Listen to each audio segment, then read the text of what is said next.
Bom dia a todos. Eu gostaria de agradecer aos organizadores do evento, ao Márcio, Leonor, Daniel, que ajudaram, o Daniel principalmente, que ajudou bastante aqui na organização do painel. É um prazer estar aqui hoje. Eu sou a Ana Batia, do Machado Meyer Advogados. Vou moderar aqui esse painel sobre benchmarking, com 4 panelistas. O Lucas, que é coordenador geral do CAD, da CGA 8. Ele é responsável pela apuração de infrações à ordem econômica, principalmente cartéis.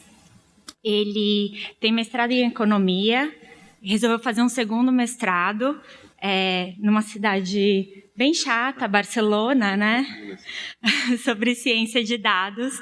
Então, para quem achava que a questão de algoritmos de ontem era uma questão que pouca gente no CAD tem conhecimento, ou que é uma questão aí relativamente nova, o Lucas está, sim, sabendo todas as últimas tendências, então, cuidado. Ele também, antes de se juntar ao CAD, foi especialista em políticas públicas na gestão no Ministério do Trabalho e também foi analista do Tribunal de Contas de Minas Gerais, certo? Aqui ao meu lado direito, eu tenho o Márcio de Oliveira Júnior, da consultoria CRA. Ele, além de ser da CRA, ele é professor de Estatística e Economia, no mestrado do IDP, e também consultor do Senado.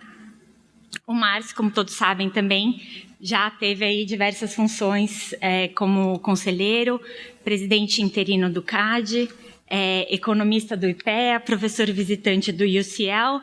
Enfim, a gente poderia ficar aqui a manhã inteira comentando todos os accomplishments do Márcio. Ele também tem doutorado em economia, vai dar a perspectiva aqui econômica para o nosso painel.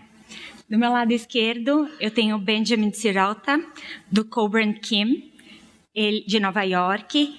Ele veio até o Brasil para poder explicar para a gente um pouco melhor como que os Estados Unidos lida com essa questão do painel que a gente vai tratar no painel de hoje. Ele é especialista em crimes do colarinho branco, regulação de diversos aspectos com foco concorrencial, principalmente no setor financeiro, onde ele trata de questões como fixação de preços, fraude e manipulação de mercado.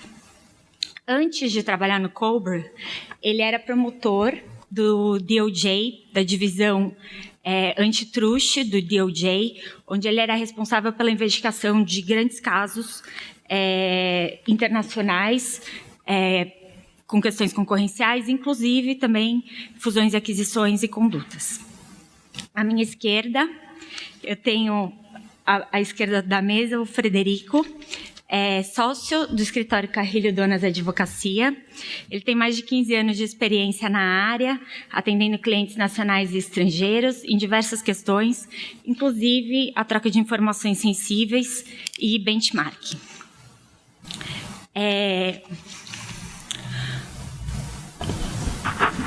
Esse tema de benchmarking, ele se insere, na verdade, numa questão que a gente tem desde sempre, que é a preocupação das empresas de olharem para o mercado e olharem o que os concorrentes estão fazendo antes de tomarem decisões que são importantes para elas, principalmente decisões estratégicas, como, por exemplo, o lançamento de um novo produto, a alteração de algum serviço que é prestado e decisões, por exemplo, como a implementação de uma nova tecnologia. Geralmente você tem que olhar para fora para saber o que você tem que melhorar para continuar competindo ainda melhor no mercado, não perder seu market share e às vezes nem crescer nesse mercado. Nesse contexto, é muito usado o benchmarking competitivo, que é a comparação de dados da empresa com dados dos seus concorrentes. O benchmarking, ele é um tipo, então, muito específico de troca de informação concorrencialmente sensível. Um grande ponto diferente aí nessa troca de informação é que ela é uma troca com o intuito das empresas justamente de atuar de forma mais competitiva. de forma mais acirrada com os seus concorrentes. O problema é que ela, às vezes, pode trazer preocupações concorrenciais e pode gerar um risco que tem que ser levado em consideração pelas empresas. Ela não é listada, a prática de benchmarking, como uma infração à ordem econômica na Lei de Defesa de Concorrência, assim como ocorre também em outras jurisdições, não existe essa tipificação específica. Mas, como a gente sabe, a Lei de Defesa da Concorrência traz um rol meramente exemplificativo. Então, se houver algum prejuízo à concorrência, pode sim haver uma investigação nesse sentido.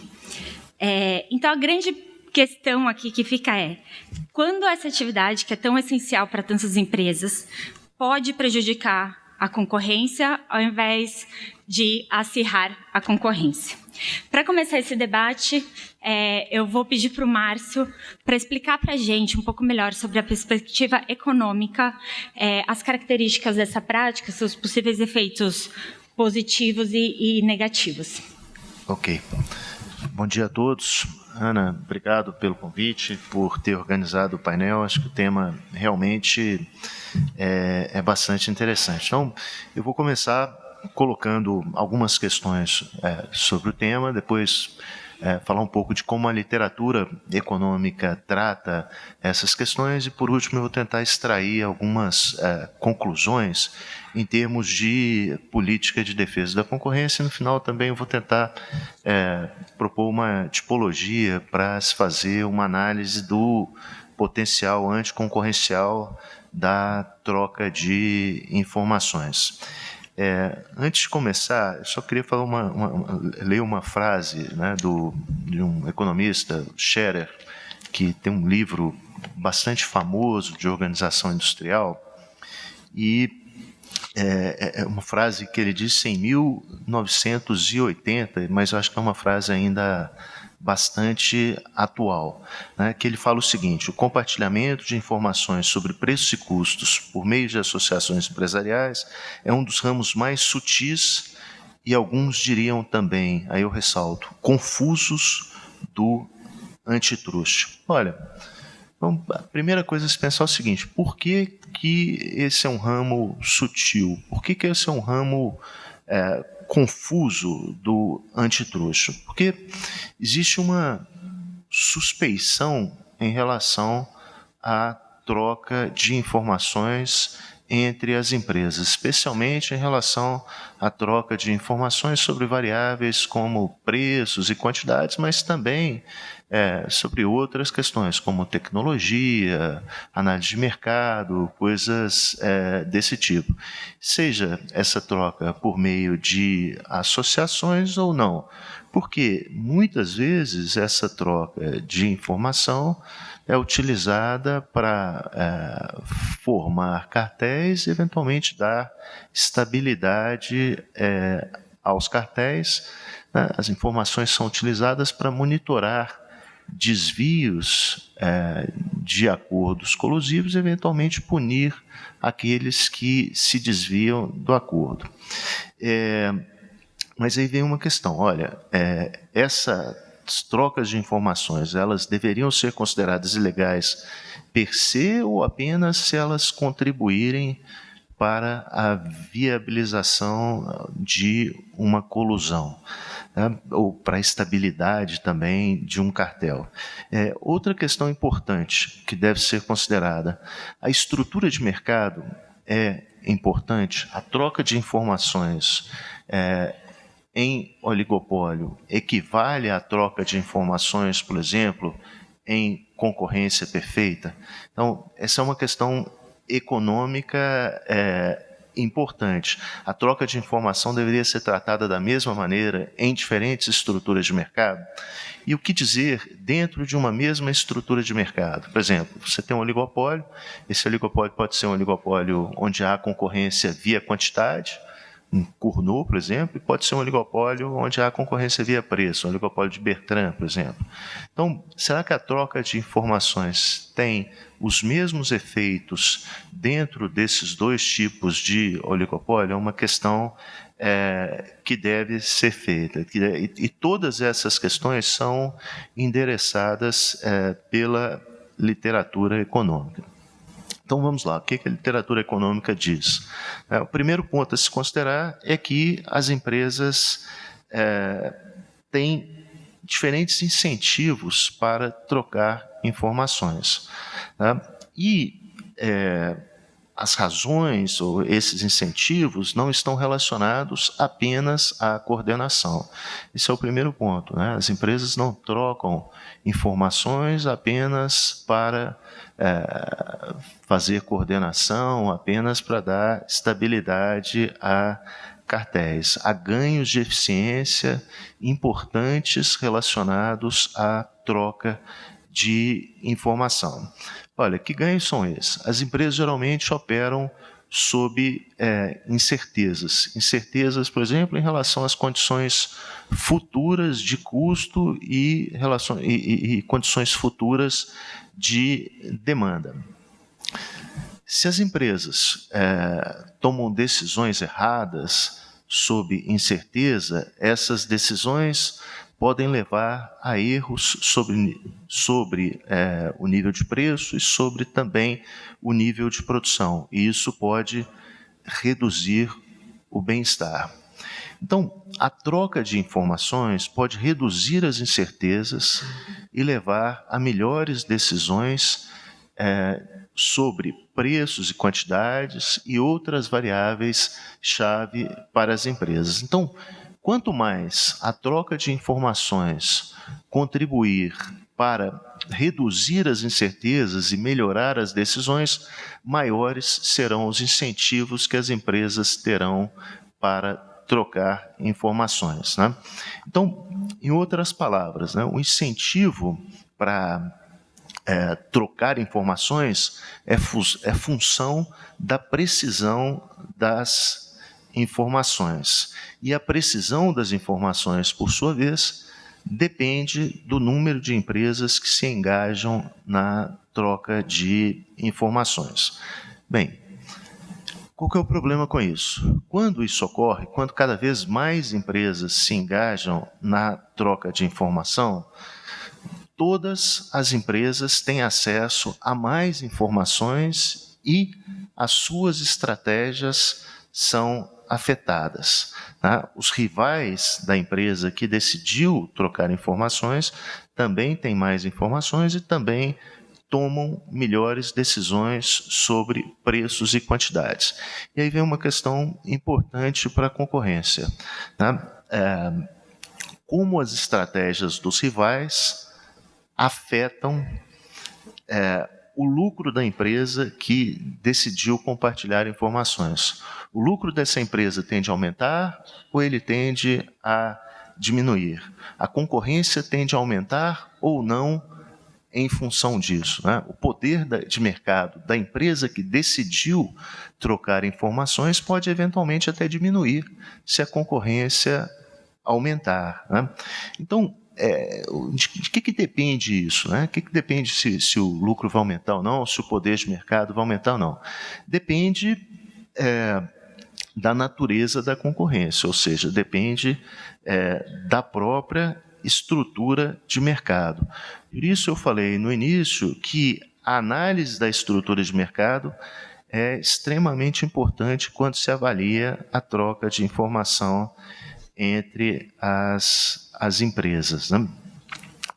Outra questão importante é a forma como as informações são trocadas, como, por exemplo, por meio de uma associação empresarial, né? Há muito, também eu vou chamar de preconceito nisso, né? Falo, olha, informações trocadas por meio de associações de classe serviriam para formar cartéis, para dar estabilidade a cartéis e, portanto, seriam ilegais per se. Eu acho que isso não procede, porque mesmo que a troca de informações seja feita por meio de uma associação de classe, não há como garantir que o poder de mercado, né, não há como garantir que o lucro das empresas aumentará, né, pois isso depende, como eu disse antes, da reação das demais empresas que operam no mercado. Depende da natureza da concorrência, como eu já chamei a atenção aqui. Então, a conclusão, né, que eu chego, baseado nisso, é a seguinte: olha, a troca de informação não é uma evidência acima de qualquer suspeita de colusão, porque os efeitos da troca de informação sobre o poder de mercado e sobre os lucros são incertos, depende da natureza da concorrência, depende da estrutura de mercado. Tem uma outra questão econômica ainda, né, a respeito disso. Tem eficiências que são associadas à troca de informações. Por exemplo,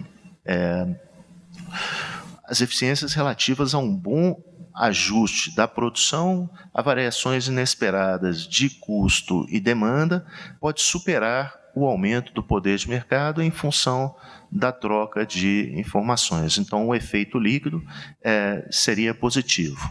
Além disso, né, em mercados não muito concentrados, o ganho do poder de mercado em função da troca de informação pode ser baixo quando comparado aos ganhos de um ajuste eficiente a variações de demanda ou de custos. Então, o impacto da troca de informações sobre o bem-estar é ambíguo.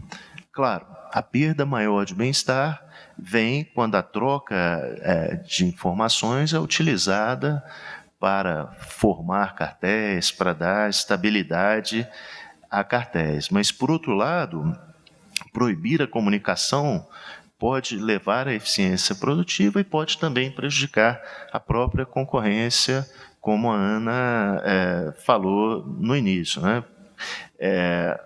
Porque assim, proibir a comunicação pode levar à ineficiência produtiva, porque as empresas podem reagir de forma menos eficiente a choques de demanda e de custos quando tem menos informações à sua disposição.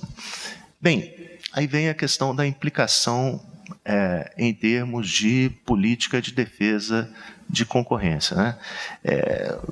Em casos concretos, o CAD teria que fazer uma análise econômica de todos os casos. Olha, acho que isso aí seria muito custoso, né, para o CAD. Talvez seja melhor ter uma tipologia para fazer essa análise. E a tipologia levaria em consideração o potencial anticoncorrencial da troca de informações. Por exemplo, então, a troca de, por exemplo, a comunicação privada de planos futuros entre as empresas, né? Principalmente se a comunicação não for pública, o potencial anticoncorrencial disso seria alto, né? Também, troca de dados desagregados sobre preços e quantidades também teria um potencial anticoncorrencial alto, e esse potencial anticoncorrencial seria agravado principalmente em mercados muito concentrados e com altas barreiras à entrada.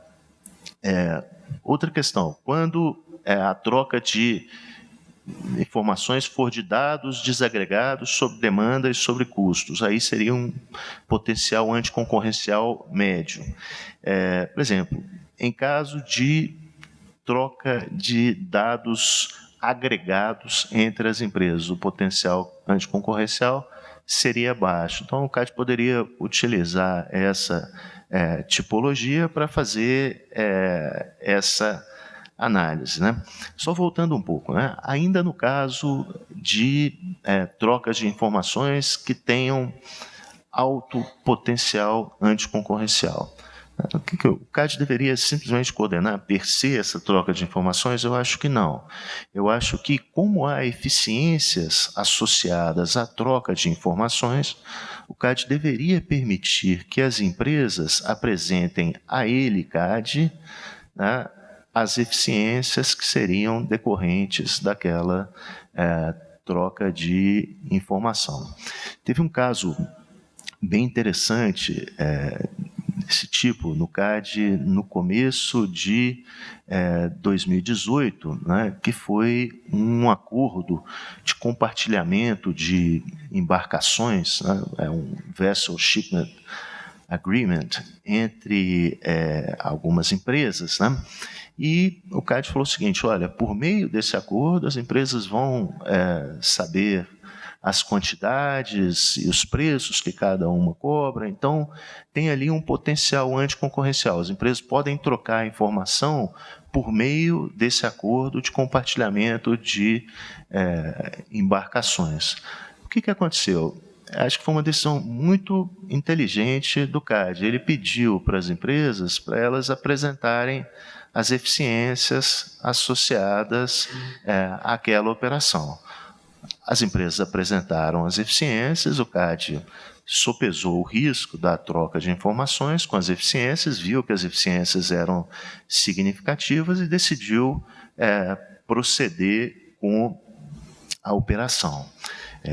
Outro exemplo importante é o exemplo do caso do cartel do cimento, né? Durante as investigações, chegou-se à conclusão que as empresas trocavam informações por meio do sindicato, né, do SNIC, e aquelas informações eram importantes para dar estabilidade ao cartel, né? O cartel poderia ver quem estava se desviando do acordo e, eventualmente, punir as empresas que estavam se desviando. Então, a primeira decisão do CAD foi vedar a troca de informações por meio do SNIC.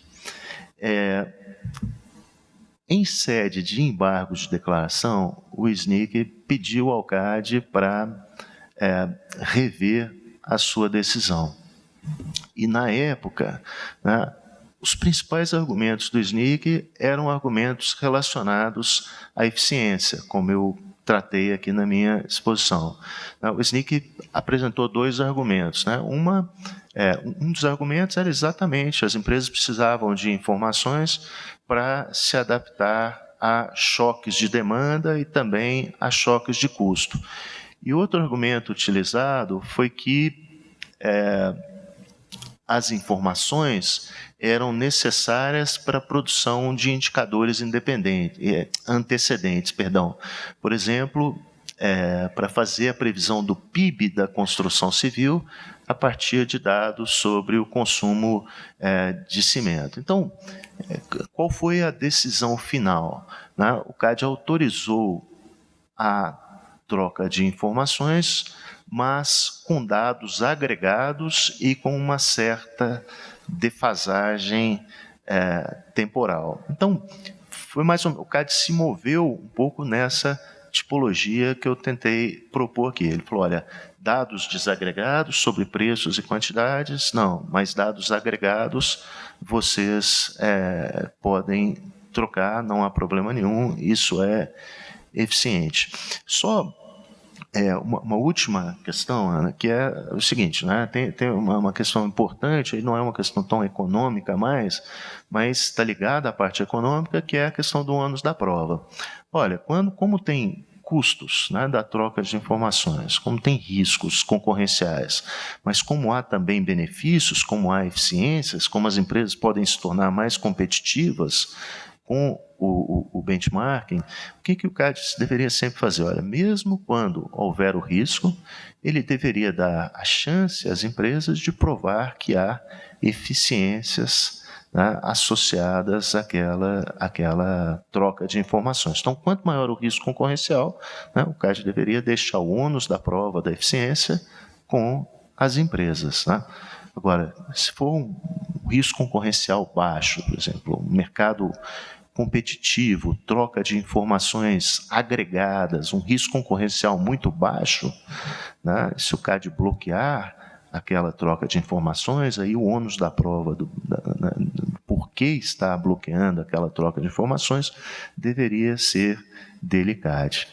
Então, eram essas as minhas observações. Obrigado, né? Obrigada, Márcio. É muito interessante essa questão do ônus da prova. Eu acho que talvez a gente tenha até algumas questões um pouco divergentes aqui na mesa. Eu já posso adiantar que eu até acho que tem aí uma discussão também de se for uma análise pela regra da razão, justamente se não for per se, se na verdade o ônus dessa prova não seria ainda num caso mais grave do CAD também, né? Ao contrário das práticas que são per se. Mas muito interessante essa questão e principalmente da valoração. Obrigada.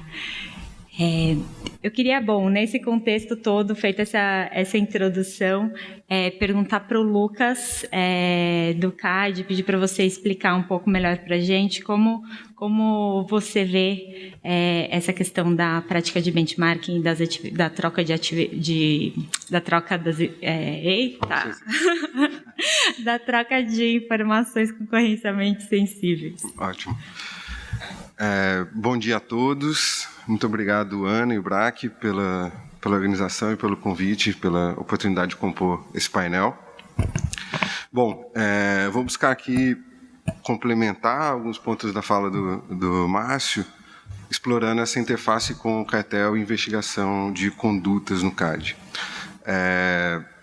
Também pretendo apontar aqui alguns casos que podem servir como referência em que essa discussão deve aparecer e que nós, portanto, devemos observar e acompanhar esse debate evoluindo no CAD. Bom, a primeira coisa para ter presente é que, na perspectiva da investigação de cartéis, a gente está olhando para um fenômeno, para um ato ilícito, que é um ato ilícito de comunicação, né? E a comunicação tem, entre outros elementos, um emissor, um conteúdo e um receptor da informação. Quando a gente olha para o benchmark, ele também é uma comunicação com identidade de emissor, de receptor da informação, com uma diferença do conteúdo em alguns casos. Eu acho que quando a gente, só para ter um pouco mais claro aqui a interface que eu pretendo explorar, quando a gente fala de uma proposta de acordo explícito, eu acho que é bem tranquilo que a gente não tem muito espaço para discutir a legitimidade ou semelhanças e diferenças em relação ao benchmark. Fica mais complicado mesmo quando a gente olha para o mesmo conteúdo, como, por exemplo, preços de reserva, custos, em contextos diferentes. Então, aqui, a gente precisa olhar para o conteúdo e como forma de inferir a intenção daquela comunicação, né? E aqui me parece bastante útil para compreender a comunicação que está sobre análise ou investigação, uma tipologia da OCDE que coloca essa troca de informações como pode ser parte de um cartel. Então, você pode ter uma troca de preços para que o acordo, o que vai ser entabulado, seja mais claro e efetivo para as partes. Você pode ter uma troca de informações para monitoramento e punição de um acordo já existente. Você pode ter também, no outro lado, uma infração que é autonomamente, a troca de informações por si só é capaz de gerar coordenação sem a proposta de acordo. E também, nesse contexto, claro, cooperação que é plenamente legítima com os propósitos que o Márcio destacou aqui agora há pouco. Eu acho que um voto interessante recente para explorar essa interface entre as três categorias, entre a troca de informações como parte do cartel, como cooperação legítima ou como infração autônoma, foi o voto do conselheiro João Paulo, relator no caso de unidade de disco óptico, em relação a uma empresa específica. O caso é mais amplo, foi uma condenação de cartel hardcore. Em relação a uma das empresas especificamente, a evidência que se tem dela é uma troca de informações sobre taxas de falhas desse equipamento. Então, a própria comunicação usa a expressão benchmark, Tá? Taxas de falha, pelo menos numa primeira vista, parece um tema típico de cooperação industrial, né, de melhoria de processos produtivos, então com ganhos potenciais de eficiência. E quando a gente se debruça sobre as provas, a gente vê que tem uma dessas figuras mais proeminentes na coordenação do cartel, trocando informação com essa outra empresa, em que, do lado dessa figura proeminente, tem abundante conteúdo probatório de acordo, hardcore. Temos comunicações internas que se referem a preços de outras empresas, de outros rivais desse mesmo agente, mas em relação a uma dessas empresas, o que se tem é exclusivamente informação sobre a taxa de erro e uma discussão dentro desse contexto de processo produtivo. Ali naquele caso, o conselheiro João Paulo cunhou uma clivagem entre a troca de informações como parte do monitoramento, parte do cartel, e a troca de informações como ilícito autônomo, independente. Isso porque a taxa de falha desse equipamento, especificamente, é um componente determinante para o preço e para os bids que existia um contexto em que esses bids estavam sendo discutidos, que essas informações estavam discutidas. Então, o conselheiro introduziu essa clivagem de não entendeu isso como fato típico de cartel, portanto, não atraiu a prescrição do criminal, por exemplo, e entendeu como ilícito exclusivamente administrativo sujeito à prescrição de 5 anos. Bom, acho que esse é um caso mais recente, a gente tem vários casos em que essa discussão deve surgir, né? Dois conjuntos de casos em que essa discussão de comunicação entre as empresas e benchmark surgiu, que acho que pode ser interessante para entender melhor essa dinâmica, são os casos de autopartes, os casos de tecnologias defasadas, tecnologias em declínio.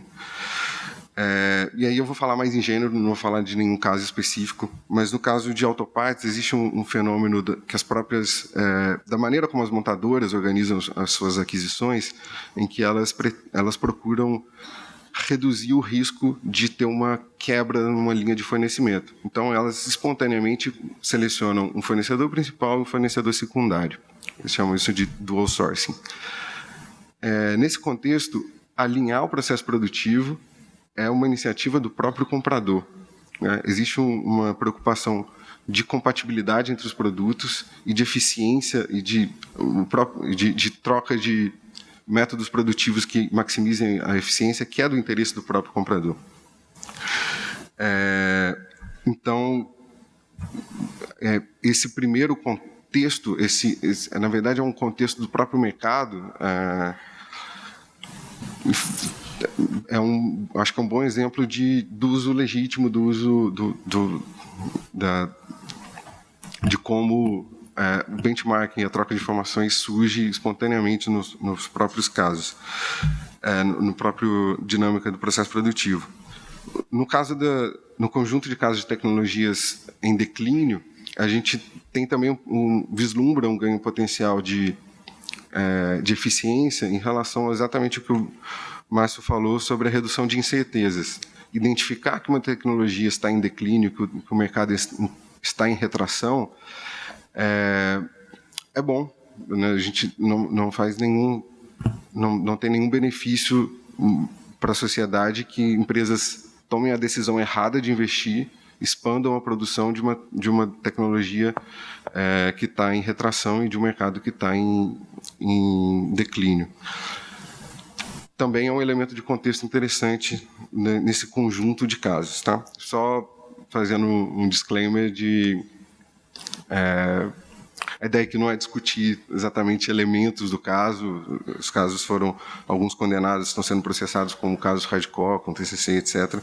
Mas acho que são interessantes, são casos concretos, recentes, em que benchmarking e colusão andaram juntos, se misturaram e cruzaram algumas fronteiras, e eu acho que é justamente essas fronteiras e esses casos que dão para a gente elementos para entender melhor como dar concretude a esses critérios que o Márcio falou. Bom, a gente tem também no âmbito do CAD, na verdade, uma cartilha mais antiga da SDE, que estabelece alguns parâmetros, né, a cartilha, o objetivo da cartilha é sobre o combate de cartéis em sindicatos e associações, e ele busca dar várias recomendações sobre como cartéis, como associações e sindicatos devem zelar pela concorrência no setor. E aí ele estabelece 5 características das informações que devem ser trocadas. Primeiro, que os dados preferivelmente devem ser históricos e não recentes nem futuros, o maior nível de agregação possível. Né, o mecanismo, deve ser estabelecido algum mecanismo de confidencialidade na troca dessas informações. Isso inclui um terceiro neutro, um protocolo de troca de informações em que essas informações não sejam de acesso de nenhum dos associados, nem da direção, mas só desse terceiro responsável pela consolidação das informações. E nenhum associado deve ser coagido a prestar essas informações. E as informações também devem ser disponibilizadas ao público. Não deve ser uma informação privada e exclusiva do setor.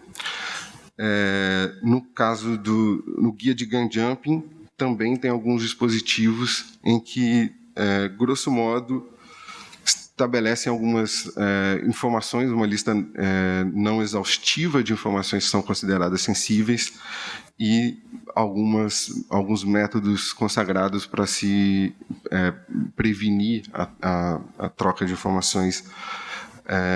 Dessas informações são necessárias para se concretizar o negócio, para se avaliar o negócio, mas que, ao mesmo tempo, através de times limpos e algumas metodologias, deve-se evitar que essas informações entrem na operação e na tomada de decisão das empresas. Bom, a gente tem aí várias incertezas em relação a esses limites. O caso concreto é que, ao final, dá os elementos importantes para essas distinções. Né? Eu acho que para o futuro breve, alguns casos que essa discussão deve surgir e são interessantes de ser observados seria o caso de aftermarket, né, de peças de reposição no mercado automotivo, e o mercado de seguro para aviação. Né? São casos em que, potencialmente, a troca de informações sensíveis vai desempenhar um papel. A discussão sobre a legalidade, sobre esses limites entre o que é lícito e ilícito, necessariamente deve surgir. Bom, era isso que eu... Excelente, obrigada, Lucas. De fato, acho que a exposição do Márcio e do Lucas até agora só mostra que tem um grande grau aí de incerteza e de questionamento para a licitude dessa troca de informações ou como fazê-lo da melhor forma possível. Para isso, então, para tentar diminuir um pouco essa zona cinzenta e para a gente tentar enxergar se tem alguma outra jurisdição onde isso já foi tratado de uma forma mais específica e com a qual a gente possa aprender um pouco mais, eu vou convidar primeiro o Frederico para expor como a Comissão Europeia vê esse assunto. Ele que já trabalhou bastante em casos internacionais e pode trazer um pouquinho disso para a gente. Obrigado, Ana. Bom dia, pessoal. A Ana pediu para eu dar uma olhada na questão europeia e o que eu pensei em fazer foi fazer uma análise, enfim, sem tentar me colocar numa posição de falar com plena autoridade sobre as decisões da Comissão Europeia, mas tentar entender como é que isso se relaciona com o nosso dia a dia, com o dia a dia do Brasil e principalmente com o dia a dia das empresas. Porque quando a gente está falando de benchmarking, a gente está falando de inteligência de mercado. Acho que não há nenhuma autoridade concorrencial no mundo, no Brasil certamente não, e na Europa também não, que seja contra as empresas fazerem um exercício de inteligência de mercado. Ninguém espera que as empresas atuem num vácuo de informações, olhando exclusivamente para o que está acontecendo dentro de casa, sem levar em consideração as condições do mercado. Então, nessa análise, o que eu pude notar é que tem basicamente 3 ou 4 elementos que são principais aí nessa formação de opinião, nessa forma como essa troca de informação é analisada. Como o Lucas mencionou, tradicionalmente a gente olha a troca de informação de 3 formas. Ou um instrumento de uma outra conduta ilícita, de um cartel. Lógico, troca de informação no mercado que é oligopolizado, ela gera mais preocupação do que uma troca de informação em mercados perfeitamente competitivos. Em mercados em que há inovação, em que a inovação é uma característica central da competitividade das empresas no mercado. Qual é o impacto dessa troca de informação? Ela vai diminuir ou ela vai aumentar a incerteza? Ela vai facilitar um resultado colusivo ou não? E, diretamente relacionado a esse ponto, é a característica da informação propriamente dita. O que está sendo trocado? Qual a informação que está sendo discutida? Qual o nível de detalhamento dessa informação? Essa informação ela é pública ou ela é uma informação confidencial? Com que frequência essa informação é trocada? Então, esses são aspectos que precisam ser levados em consideração. E tudo isso deve levar obrigatoriamente a uma análise do impacto dessa troca de informação, porque quando a gente fala que o parâmetro de análise é a redução da incerteza, esse não é uma boa régua, não é um bom parâmetro para julgar se uma conduta é ou não ilícita, porque a rigor toda a troca de informação ela vai reduzir a incerteza em maior ou menor grau. Se eu falar para vocês qual o time pelo qual eu torço, eu estou reduzindo a incerteza em relação a mim. Agora, isso é relevante do ponto de vista competitivo? Então, eu acho que, como o Márcio bem colocou, o efeito, na maioria das vezes, ele é um efeito ambíguo. Mesmo quando a gente está falando de informações que, tradicionalmente, a gente vê com maior preocupação. Quanto maior o acesso, por exemplo, à informação de preço, o que a gente costuma ver é uma menor dispersão dos preços, o que facilitaria, em tese, aos consumidores identificarem informações de preços mais baixos. Isso cada vez mais comum quando a gente fala de tecnologias que permitem aí identificação e comparação de preços online. Mas isso também pode ter um impacto muito negativo na concorrência. Então, do ponto de vista prático, o que a gente vê é que não tem uma situação...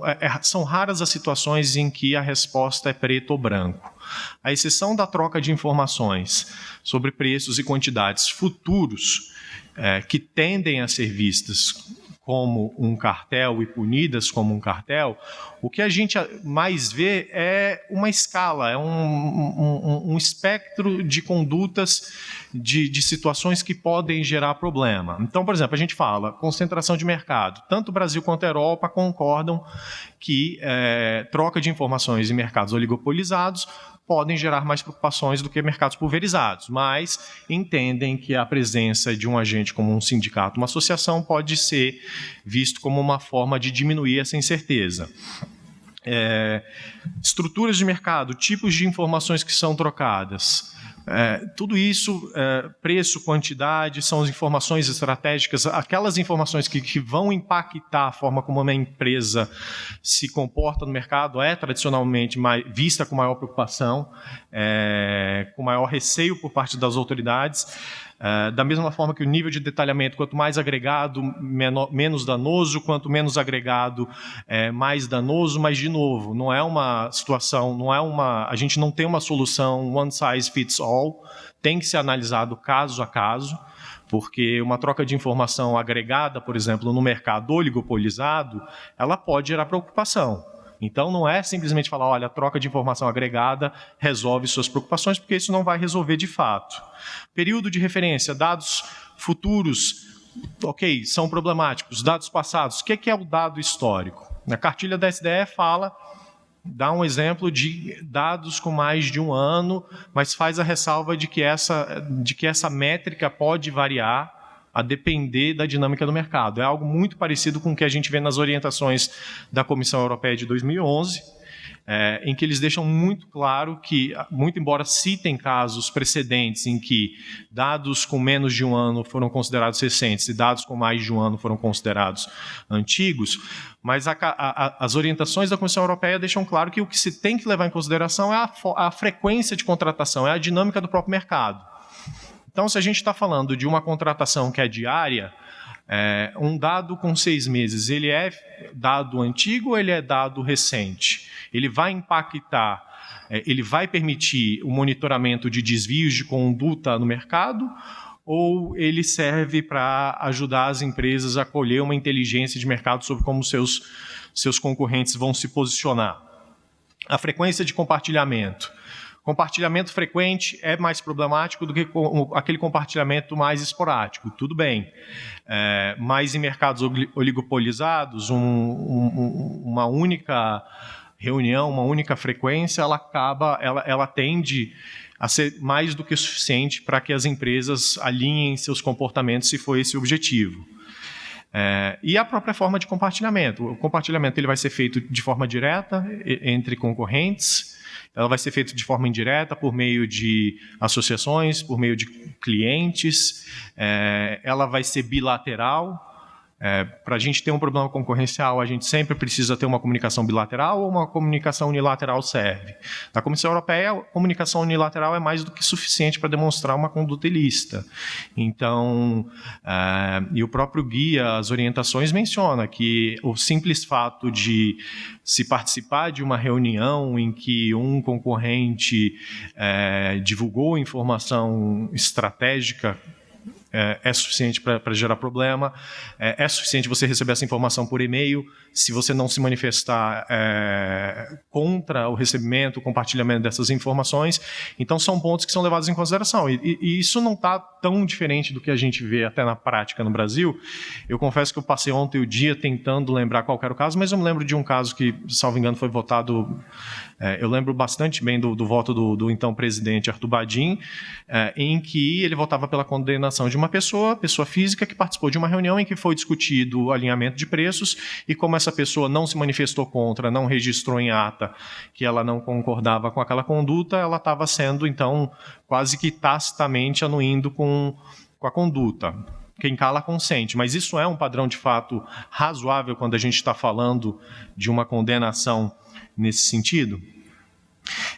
Então, acho que o que a gente consegue tirar é que troca de informação, infelizmente, não é uma solução tão simples, a gente precisa analisar caso a caso, precisa analisar o contexto. No Brasil, o que a gente mais vê de troca de informação são situações em que a troca de informações está inserida num contexto de uma investigação de cartel. Mas então a gente precisa ver em que medida é razoável esperar que a autoridade vá parar, fazer uma análise do contexto daquela troca de informação, mas infelizmente eu não acho que tem alternativa. Se você não tem outros indícios de que uma determinada empresa, um determinado agente econômico esteve envolvido num acordo para fixar preços, quantidades, um cartel clássico como a gente conhece, então se a única coisa que se tem nos autos é uma sugestão de troca de informações, ainda que sejam troca de informações que à primeira vista sejam sensíveis, precisa levar em consideração o contexto. Uma das coisas que a gente tem na Europa e que a gente não vê o espelho no Brasil é, por exemplo, uma preocupação com a cobertura do mercado, a abrangência do mercado. E isso é particularmente relevante quando a gente está falando de troca de informações por meio de associações, que acho que é bem o caso do benchmarking. As orientações da Comissão Europeia são claras em dizer que a troca de informação, para ela gerar uma preocupação concorrencial, ela precisa gerar uma situação em que as empresas efetivamente tenham a capacidade de monitorar os seus concorrentes e que uma ameaça de retaliação seja crível. Então, é necessário que as empresas que participam da troca de informações, elas detenham uma participação conjunta de mercado suficiente para causar uma preocupação. O exemplo que é dado nas orientações é uma participação, uma regra de minimis de 25%, muito próxima de pesquisa de desenvolvimento. E aí a pergunta que fica é o seguinte: nos nossos casos em que há sindicato com meia dúzia de postos de combustíveis, de revendedores no mercado que é extremamente pulverizado, isso seria suficiente para gerar uma preocupação e ensejar uma sanção, uma atuação mais dura da autoridade? Acho que precisa ser levado em consideração. E no Brasil a gente ainda tem, acho que o Lucas comentou, e acho que isso é muito interessante, porque não tem um espelho direto nas orientações da Comissão Europeia, que é uma preocupação com a forma em si, a preocupação de que a informação ela tem que ser trocada por meio de um terceiro, um mecanismo confidencial de coleta, um black box, uma preocupação de que a troca das informações não sejam coagidas, que ninguém seja coagido a dar informação, e a necessidade de disponibilizar esses dados aos públicos. Acho que faz sentido no contexto da cartilha, porque é uma cartilha também muito preocupada com cartéis. O foco não é a troca de informação sozinha, mas é uma preocupação com o cartel e coagir empresas, coagir agentes a fornecerem informações, a participarem, é uma conduta típica de cartel. Mas a gente não vê esse espelho direto nas orientações da Comissão Europeia, muito embora ali também haja uma aplicação ainda que indireta com essas preocupações de cartel. Acho que o último ponto que vale a pena, enfim, que chamou a atenção e que eu queria talvez levantar uma bola aqui é justamente também a questão da preocupação com dados públicos. Porque quando a gente está conversando com o cliente, uma coisa que a gente sempre ouve mas tudo bem, eu não posso falar com o meu concorrente sobre preço, mas por que eu não posso falar do preço que é público, está na porta, qual que é o problema disso? Acho que o parâmetro, e talvez esse seja a origem da preocupação da cartilha da SDE em disponibilizar dados públicos, o parâmetro europeu é que o dado, para ele ser genuinamente considerado público, é que ele tem que ser de acesso fácil a todos, concorrentes, clientes, fornecedores. Então, todo mundo tem que ter acesso àquela informação de forma muito simples. Isso não quer dizer que é só porque a informação está genericamente disponível que ela vai ser considerada como não problemática na divulgação e na troca dela. Então, eu acho e no parâmetro europeu, inclusive, eles falam sobre a possibilidade de informações que são divulgadas por órgãos reguladores não poderem gerar problemas se a divulgação, se a troca deles não forem totalmente disponibilizadas. Então, acho que aqui uma preocupação muito grande, e aqui já conecta bastante com aquela segunda teoria dos danos não coordenados, é justamente em que medida uma determinada informação, um conjunto de dados, pode ser visto como um elemento competitivo, um diferencial competitivo relevante, a ponto de gerar uma preocupação com o fechamento de mercado. Acho que era isso. Fred, obrigada. É interessante ver essa visão europeia. Eu gostaria de ouvir agora do Ben, como, principalmente com a sua experiência como advogado, a experiência prévia de dentro do DOJ, como que os Estados Unidos vê essa questão? Well, thank you so much, Anna, for having me, and thanks to all of you for making the first panel of the morning.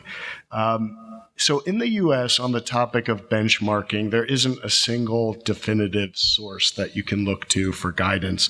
So as is typical in the U.S., you have to take lessons where you can get them and sort of cobble it together to see if they line up. So there are three major categories of guidance. The first is formal guidance coming out of DOJ and FTC in the forms of guidelines.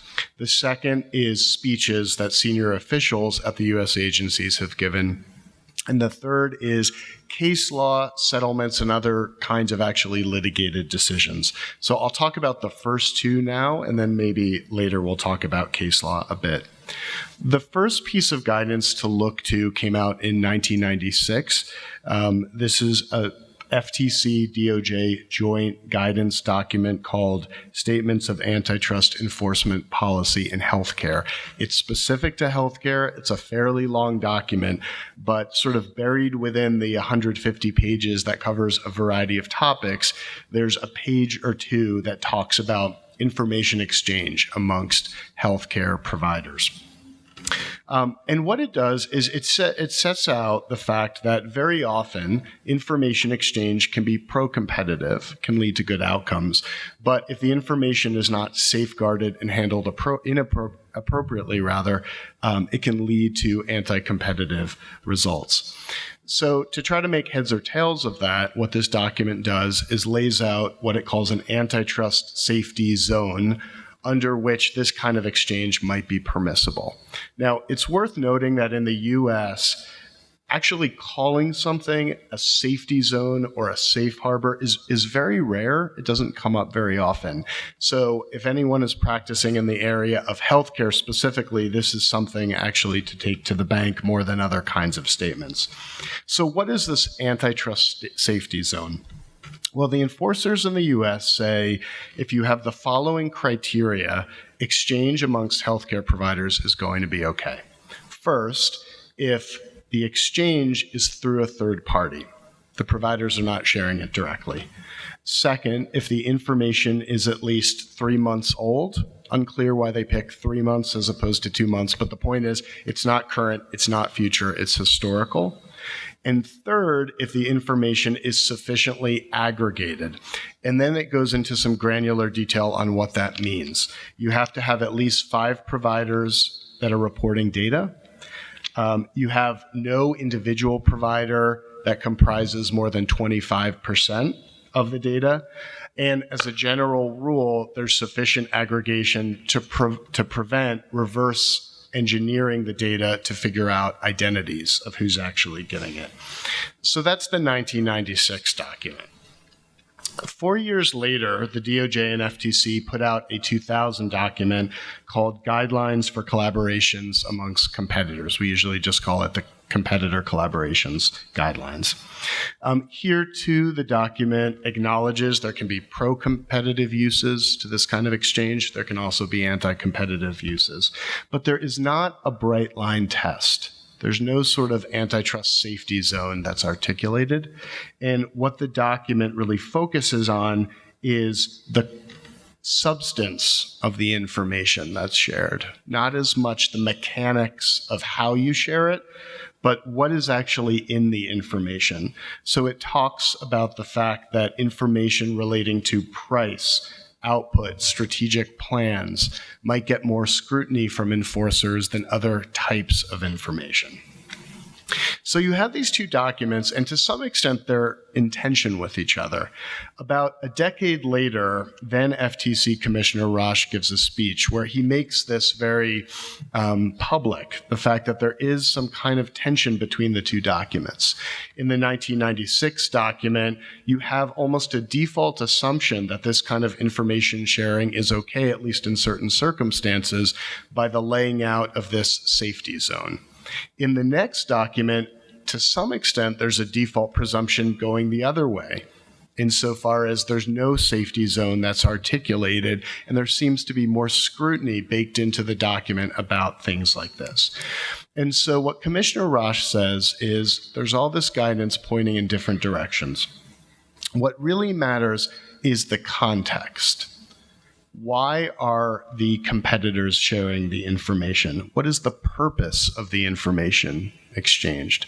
And from there, you can perhaps glean, could it be part of an illegal agreement? Could it be part of collusion? Or is it being exchanged for a different purpose? So what he says is that is ultimately going to be dispositive. About 5 years later, so now we're talking 3 years ago, 2016, the DOJ and FTC put out their guidance for human resource professionals. Now, this document got a lot of traction for a very different reason than information exchange or benchmarking, and it's because the primary purpose of the document was to make clear that what it calls naked, no-poach agreements or wage-fixing agreements would be treated criminally in the U.S., which had not been done to that date. But there's also some information in there that gives some guidance, at least, on information sharing. And although it doesn't call anything a safety zone or a safe harbor, it does to some extent resuscitate this notion that within a certain area, if you follow the right procedures, you're probably not going to get challenged. That's the notion that came initially in that 1996 healthcare document. So here they say it is possible to design and carry out information exchanges in ways that conform with the antitrust laws if a neutral third party handles the information. If the information is, quote, relatively old, they don't really give guidance on what exactly that means.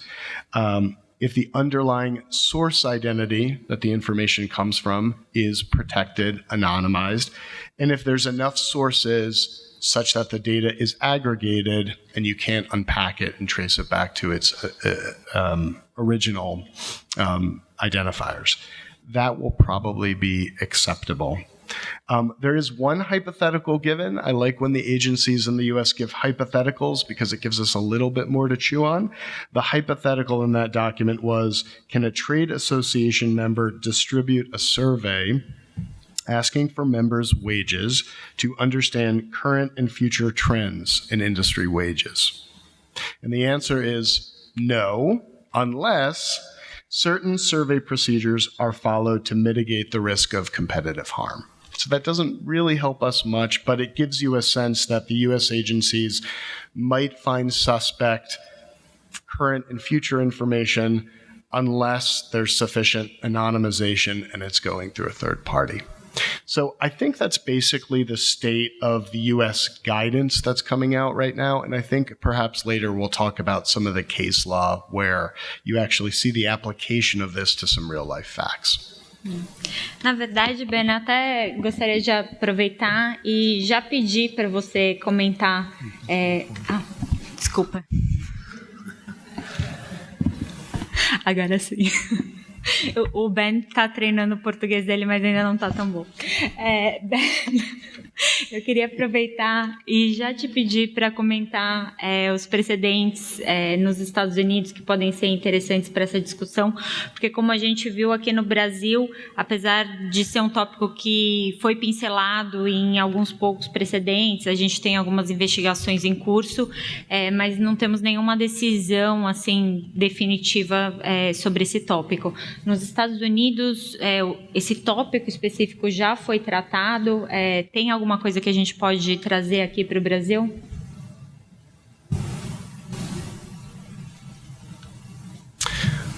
I think, as I said before, I think that one way that enforcers in the US have preserved their flexibility and their ability to go after new fact patterns that they couldn't have anticipated is they've given guidance that sort of lays out broad parameters, but then they've given certain kinds of hypotheticals that I think add a little more meat to the bones in terms of where they're likely to scrutinize a particular kind of conduct. So I think the more that in speeches or informal guidance the agencies can give these kinds of hypotheticals without obviously tying their hands, that's important as a former DOJ person, I understand that. I think that can be very helpful.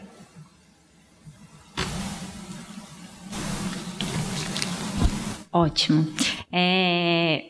Antes de abrir aqui para as perguntas, eu tenho algumas perguntas para vocês.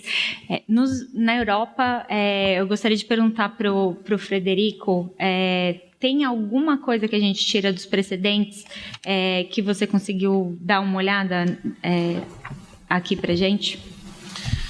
Bom, acho que de modo geral isso está bem refletido nos próprios guidelines que fazem sempre referência cruzada a vários casos anteriores e que vão se confirmando. A gente tem alguns casos que se repetem porque trataram de vários aspectos. A gente tem o John Deere que falou, enfim, sobre a necessidade de, enfim, para que a troca de informações pura seja analisada como um potencial infração que seja decorrente de um acordo entre concorrentes, uma decisão de associação ou de uma prática concertada, mas fez a ressalva de que a presença desse acordo, dessa decisão ou dessa prática em si não é suficiente para que haja uma ilicitude é preciso analisar outros aspectos. A gente tem o caso da UK Agricultural Tractor, que traz a questão da antiguidade da informação, como sendo aquela informação com mais de 1 ano, mas também fala sobre aspectos relacionados às condições, às características do mercado, ressaltando, acho que um ponto que o Márcio já tinha feito, de que mercados, por exemplo, que são contestáveis, seja pela facilidade de entrada, pela ausência de barreiras, eles são mercados que oferecem um menor risco quando há uma troca de informação. A gente tem casos também interessantes, o T-Mobile, por exemplo, Tate & Lyle, Woodpool, que vão falar bastante também de outros aspectos mais práticos dessa troca de informações, como a frequência da troca, o fato de que você não precisa ter uma troca de informações recorrente, com muita frequência, para isso poder ter um potencial lesivo.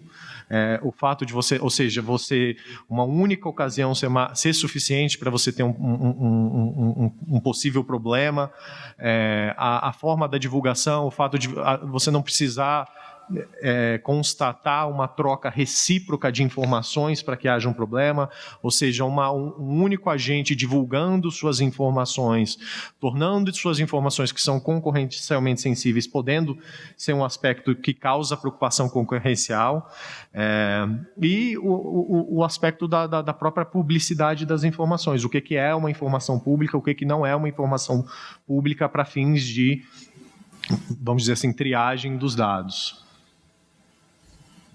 E, Ben, nos Estados Unidos, tem algum caso específico que você queira comentar com a gente? So in the United States, there has not been a great deal of case law in this area, but there are 3 cases I would quickly point to. One was an opinion from 2001 from the Second Circuit Appeals Court in the U.S. It's interesting because the opinion is written by now Supreme Court Justice Sotomayor, although then she was a Second Circuit judge. It's called Todd versus Exxon. In that case, an employee of an oil company alleged that all the oil companies in the industry, or nearly all, were sharing information on employees' wages. And they were using that sharing of information to suppress the employees' wages. So when the complaint was brought in the district court dismissed the complaint, saying it did not state a claim. And then when it went up on appeal, the appellate court, with the opinion, again, as I said, written by Justice Sotomayor, said, no, there actually is enough information in the case, in the complaint, to go forward. So what are some of the things that the court was concerned by there? That current and future salary data was being exchanged, that the data was very specific, sometimes specific to the company, and that information was exchanged often in the context of competitor meetings, even though there was also a third-party exchanger in the case.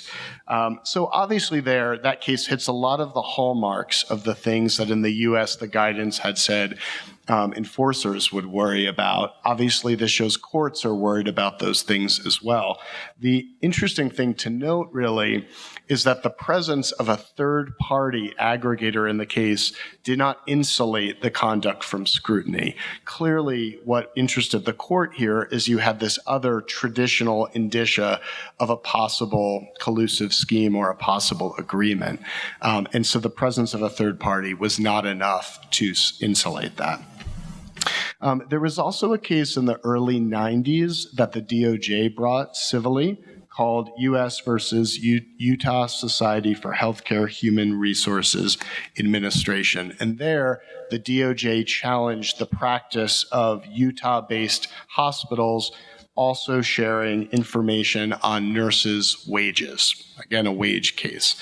And so there, ultimately, the DOJ settled with this association, and in the consent decree, the association promised that it would use a third party to send data around to the extent it wanted to continue practicing that in the future.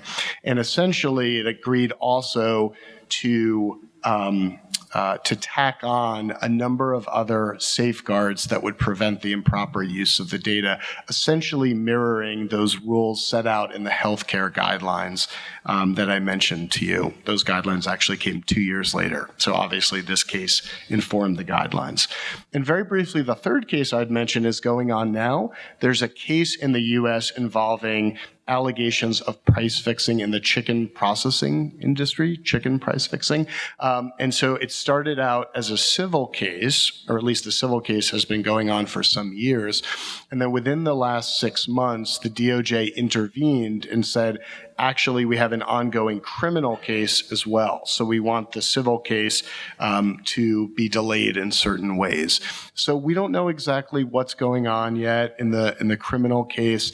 And in the civil case, it hasn't gotten to the point where they're really litigating the merits of some of this. But interestingly, one of the defendants in the civil case in the US is a third-party exchange. And the allegation is that the chicken processors, the defendants, were using this third-party exchange to share information to some sort of impermissible end. So we'll have to see how that case shakes out. It's really too early to tell. Muito interessante, acompanharemos, Ben, assim como acompanharemos os casos aqui no Brasil também. Eu tenho mais uma pergunta relacionada a essa questão de novas tecnologias que nós temos agora. Alguns de vocês mencionaram como os dados hoje em dia estão amplamente disponíveis, há ferramentas de busca em que você pode em segundos checar o preço médio do seu concorrente, o preço do seu concorrente de ontem, do último ano, enfim, de forma muito mais rápida do que acontecia há anos atrás, principalmente quando muitas desses guias surgiram. Então, eu gostaria de perguntar principalmente para o Lucas e para o Márcio hoje, se vocês veem alguma diferença no papel de novas tecnologias que vêm sendo introduzidas para a forma como a gente olha essa questão da troca de informações e até no contexto que vocês levantaram também de a gente está olhando para a substância do dado em si ou para o contexto em que ele está sendo trocado ou o contexto em que a troca ocorre, que hoje em dia a gente tem um novo cenário, né?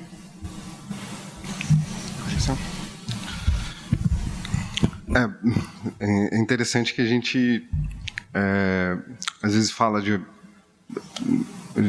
uma discussão sobre dados agregados ou não, num cenário que em alguns mercados você tem informação em tempo real, você tem uma interação entre precificadores na escala do milissegundo. Então, do ponto de vista dos precificadores, são jogos sucessivos de 1 milissegundo. Do ponto de vista do consumidor, é uma experiência instantânea de pesquisa de preço. Eu acho que são questões que estão em aberto. Acho que o Márcio tocou aí alguns fundamentos da teoria econômica. Eu acho que essas novas circunstâncias precisam nos fazer refletir sobre alguns desses fundamentos. Eu não tenho resposta nenhuma. A gente tem algumas intuições e caminhos de pesquisa futura, mas me parece que sim, que a gente precisa entender a troca de informação no ambiente 4.0, no ambiente da transparência total, no ambiente das tomadas de decisões instantâneas, e eu acho que tem um espaço para formulação aí. Eu, infelizmente, não tenho muita coisa a acrescentar, senão que a gente tem no CAD acompanhado, né, papers e discussões em fóruns de autoridades internacionais, e a gente tem tentado e tem algumas iniciativas de se manter atualizados e atuar em mercados digitais. Mas, enfim, acho que é uma fronteira a ser explorada. Bem, sobre esse ponto, Ana, eu acho que assim, tem que se fazer uma separação, né, entre o efeito da tecnologia de informação sobre a transparência para os consumidores e sobre a transparência para os produtores, né? pensando na transparência para os consumidores. Olha, você pode pensar o seguinte: a tecnologia da informação reduz o custo da busca pelos consumidores, facilita a comparação entre os preços e aumenta a elasticidade da demanda, o que seria bom para os consumidores, o que, tudo mais constante, reduziria o poder de mercado das empresas. Mas, quando se fala em compartilhamento de informação, ou transparência, melhor dizendo, para os produtores, aí você pode pensar também que essa transparência facilita a detecção de desvios de acordos e eventual punição daqueles que se desviam. Então, daria mais estabilidade a eventuais acordos colusivos. E pode pensar também o seguinte: olha, os produtores poderiam se aproveitar dessa maior transparência para dar estabilidade ao cartel, uniformizar preços, e isso, de certa forma, anularia, né, o efeito benéfico da maior transparência para os consumidores, impediria um eventual aumento da elasticidade da demanda. Então, qual que é o efeito que vai prevalecer?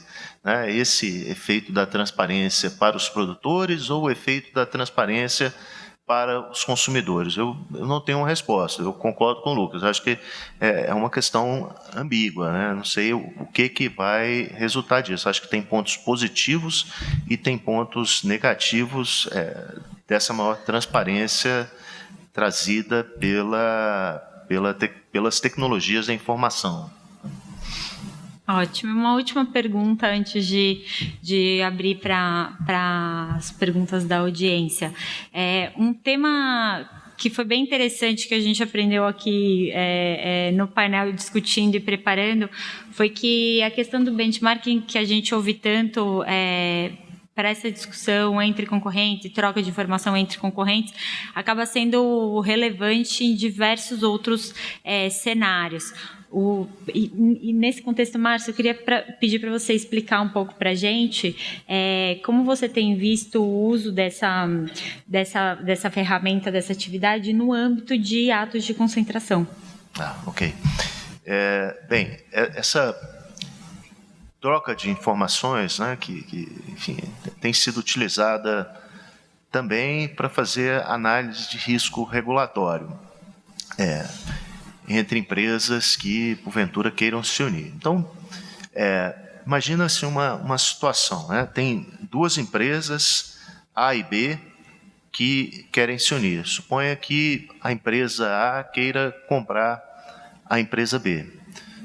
Vamos supor também que seja um mercado de bids, né? Um mercado de leilões de compra. Por exemplo, compra de autopeças pelas montadoras para fabricação de automóveis. Puxa, essas duas empresas, A e B, elas querem fazer um risco regulatório, uma análise de risco regulatório. Então, elas querem avaliar, por exemplo, quão semelhantes elas são. Né? Elas acham o seguinte: como é um mercado de bids, né, se elas forem muito semelhantes, tende a haver uma redução da concorrência nos leilões de compra e a autoridade de concorrência tende a ser mais rigorosa em relação àquela operação. Então, o que essas empresas podem fazer previamente, né? Enfim, quando elas estão ainda planejando uma eventual união?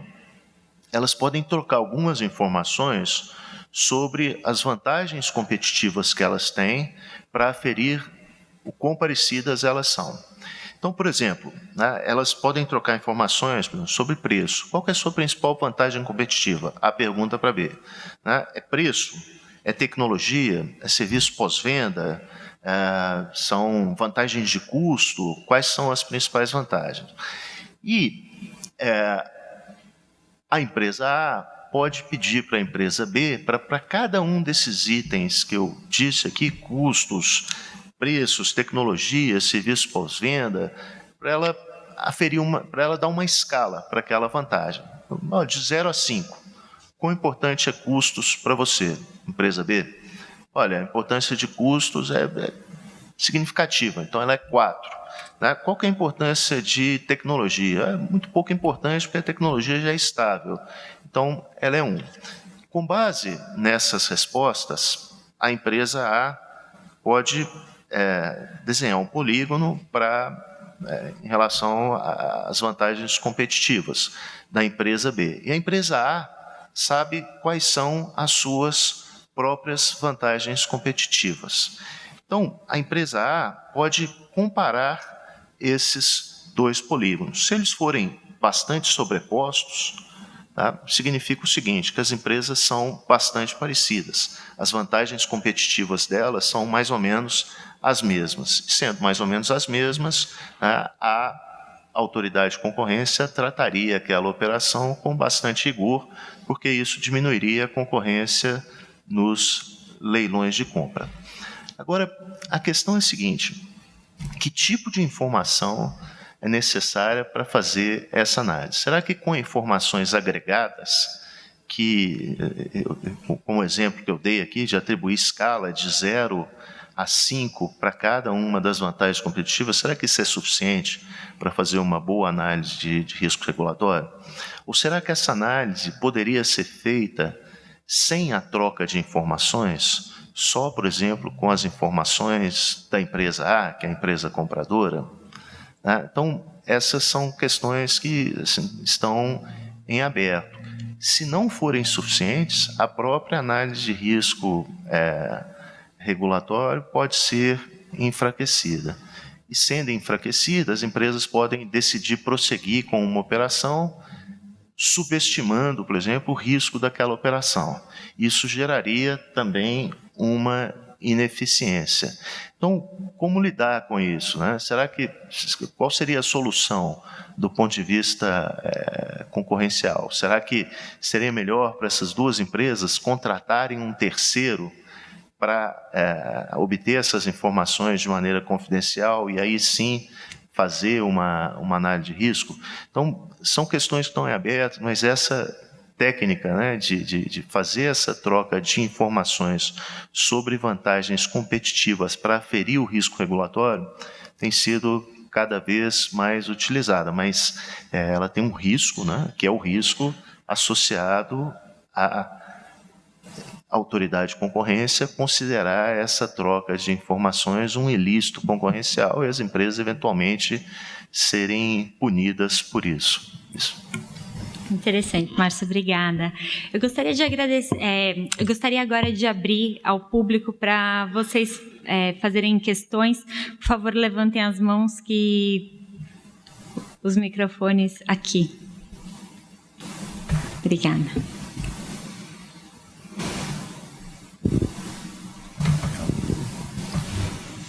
Bom dia, Guilherme Ribas, do Tozini Freire. Parabéns pela mesa, rica e plural. Eu acho que o caso da carga aérea, julgado em 2013, trouxe boas reflexões para mim enquanto vocês falavam, né? Acho que a primeira delas houve um caso em que o funcionário da Lufthansa recebeu um e-mail, enviou um e-mail para o funcionário da United Airlines, que não respondeu aquele e-mail, com informações sobre reajuste de preço, data de reajuste de preço do adicional de combustível, que era ali o objeto da investigação. E, embora a SDE tenha sugerido a condenação do funcionário e da empresa pelo recebimento daquele e-mail, o tribunal decidiu de forma contrária, na minha visão, de maneira adequada, dizendo que o simples fato de receber uma informação e não reagir a ela ou utilizá-la de alguma forma, não havia essa prova nos autos, era suficiente para encerrar a investigação com relação à pessoa física e jurídica investigadas, né? E acho que o outro ponto, que aí é a minha pergunta, naquele caso também foi usada, considerada como prova do ilícito concorrencial, tabelas de preços recebidas dos clientes das empresas aéreas. Então, os agentes de frete elaboravam tabelas com os preços atualizados das companhias aéreas, que eram os seus fornecedores, e passavam aquilo adiante para as empresas aéreas como forma de pressionar para a redução de custo. Então, vários desses documentos foram apreendidos nas buscas e apreensões realizadas pela SDE nas empresas aéreas, e isso foi considerado como prova de ilícito concorrencial. Então, eu queria perguntar, isso, obviamente, clientes fazem isso, nós fazemos isso na nossa vida privada, quando vai contratar encanador, pintor, a gente pega 3 orçamentos, joga um contra o outro, mostra o que tem de vantagem um contra o outro. Naquele caso, era isso que foi feito, foi considerado como prova. Então, qual o limite, qual o cuidado que a gente tem que ter com esse tipo de informação quando a gente recebe de um cliente? Então, qual que é a recomendação que a gente faria para os nossos clientes quando receberem esse tipo de informação de seus clientes? E mais, né? Posso usar essa informação? Posso mexer no meu preço com base nisso? Isso vai ser visto como um problema?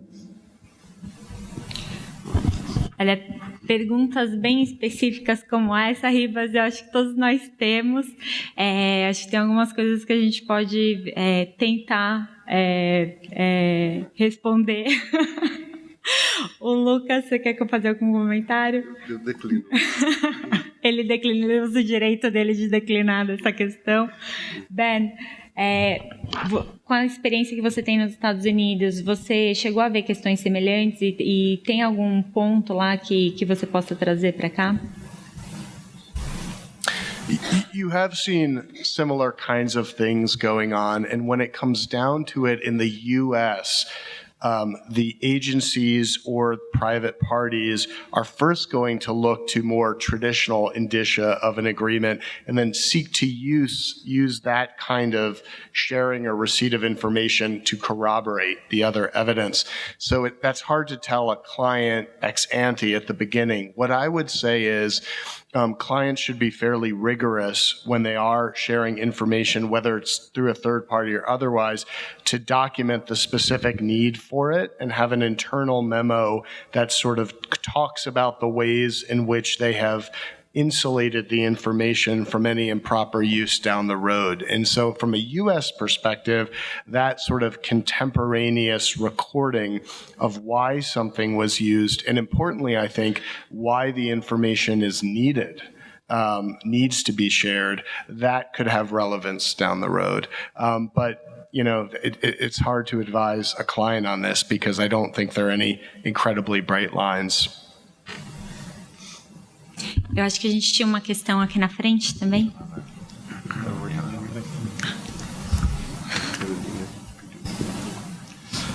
Bom dia, Renata Zúculo, Matos Filho Advogados.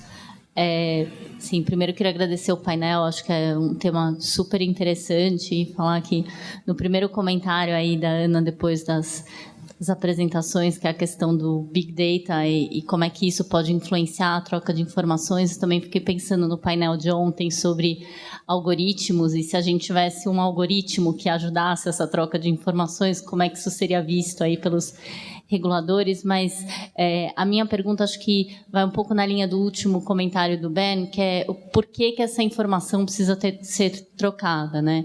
E quando a gente discute benchmark, acho que muitas vezes a gente está falando de informação sobre preços e custos, mas eu queria provocar talvez uma discussão um pouco diferente e pensar se a gente está falando sobre outros tipos de informação, e aí eu queria falar um pouco do setor de saúde, em que você pode imaginar uma situação de benchmarking não para falar de preços, não para falar de custos, mas talvez para falar de informações sobre resultados de tratamentos de medicamentos que estão sendo utilizados para uma doença X.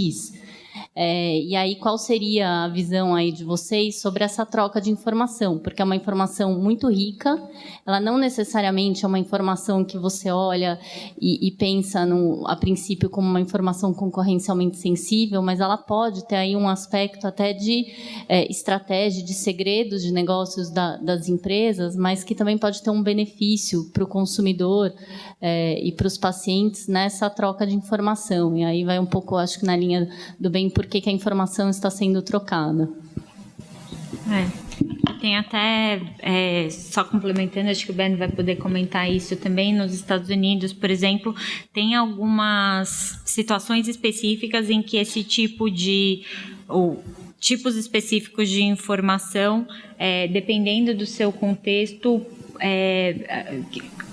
podem ser de fato trocadas, como é o caso, por exemplo, de cybersecurity, porque as autoridades entenderam que é um benefício maior você saber, enfim, como estão os ataques de hackers e tudo mais. Isso, na verdade, não poderia ter nenhum potencial negativo, só positivo, né?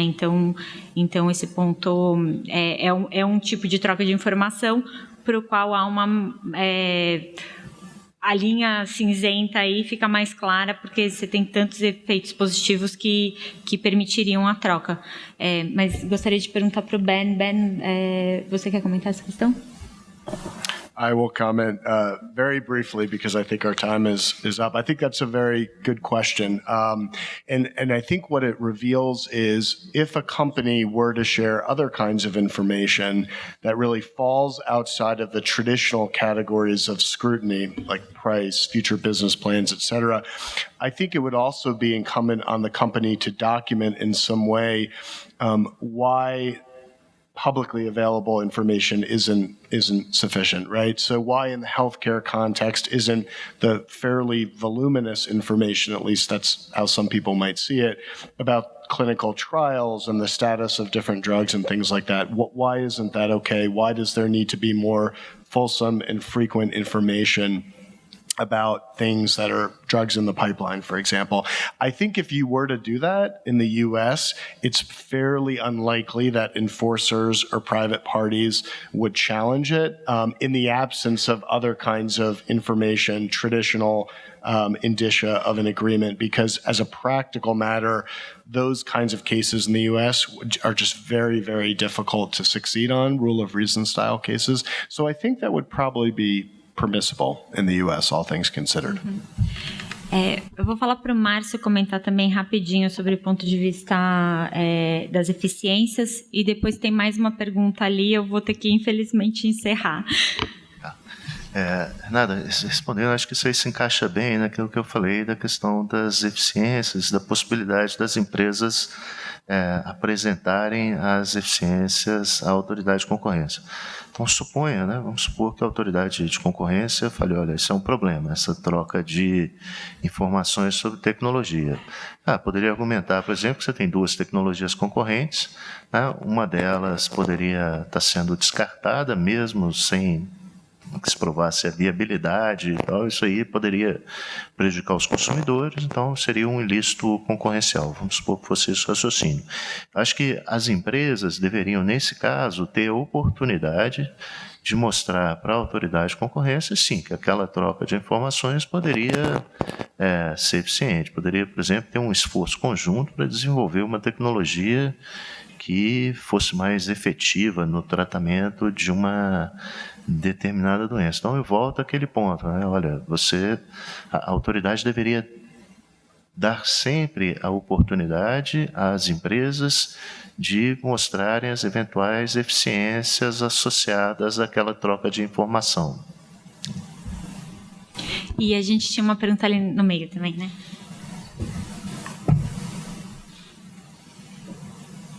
Não? Agora. Carolina Saito, sou consultora externa do CAD. Pensando em benchmark, primeiro, desculpa, queria me juntar ao Ribas e à Renata aos elogios ao painel. Vou ser bem breve, acho que pensando em benchmarking, uma coisa que fica é a pergunta sobre os terceiros que vendem dados para benchmarking. E aí, pensando um pouco na conduta autônoma da troca de informação sensível e um paralelo com o cartel Hub and Spoke, como que fica a figura dessa empresa terceira que vende os dados? Se vocês têm alguma opinião. Desculpa, Carolina, para a gente aqui está um pouco difícil de entender a última parte. Você pode repetir? Claro, não. A minha pergunta foi mais relacionada às empresas que vendem dados para benchmarking, como Serasa Experian, e pensando na troca de informação. Acho que é o microfone. Bom, acho que agora vai. Para quem já ouviu, desculpa pela repetição. Bom, a questão do que eu estava perguntando é do benchmarking das empresas que vendem dados para outras empresas do mercado fazerem o benchmarking, como Serasa Experian.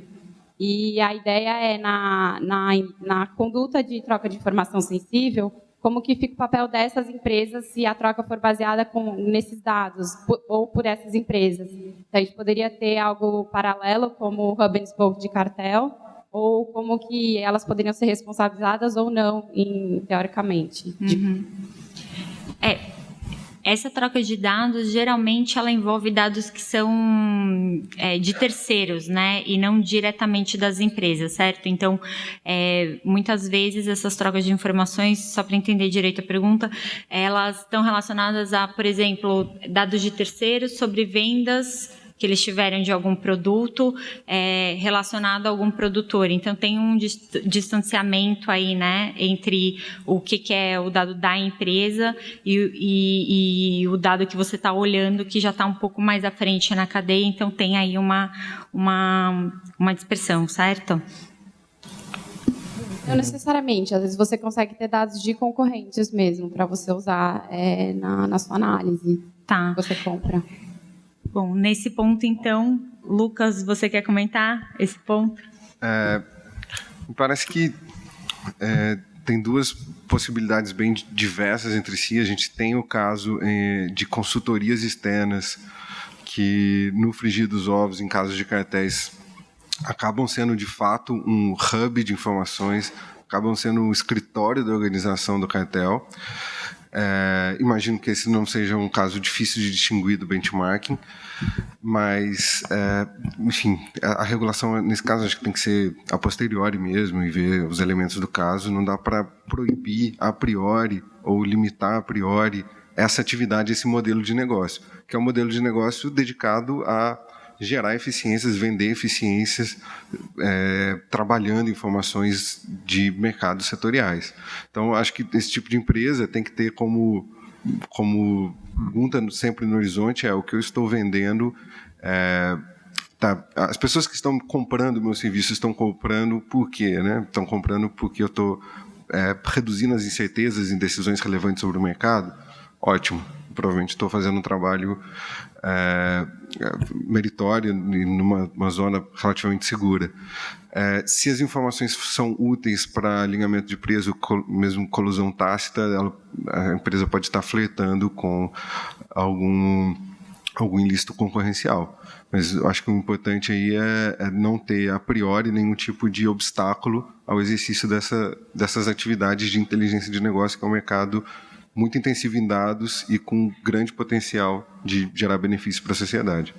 Obrigada, Lucas. Ana, se eu puder só complementar, eu acho que aqui a questão não está muito diferente das recomendações de cautela para, por exemplo, um exercício de benchmarking feito por uma associação, por um sindicato que vai disponibilizar gratuitamente esse produto. Se a informação ela não está sendo, a informação que vai ser compartilhada, ela seguir aquelas cautelas de apresentar dados mais históricos, desagregados, que não permitem a identificação, ou como o Ben corretamente colocou, a engenharia reversa para identificar o comportamento, acho que não tem problema. O fato de ter aí um ganho econômico, de vender o relatório de benchmarking, ou mesmo, enfim, talvez o motivo por que o cliente está querendo comprar, está interessado nesse produto, é secundário. Acho que a cautela aqui, nesse caso concreto, não seria muito diferente daquela de um sindicato, de uma associação. Obrigada, Fred. Obrigada a todos por terem acordado cedo e para prestigiar aqui o nosso painel. Gostaria de pedir uma salva de palmas para os nossos panelistas.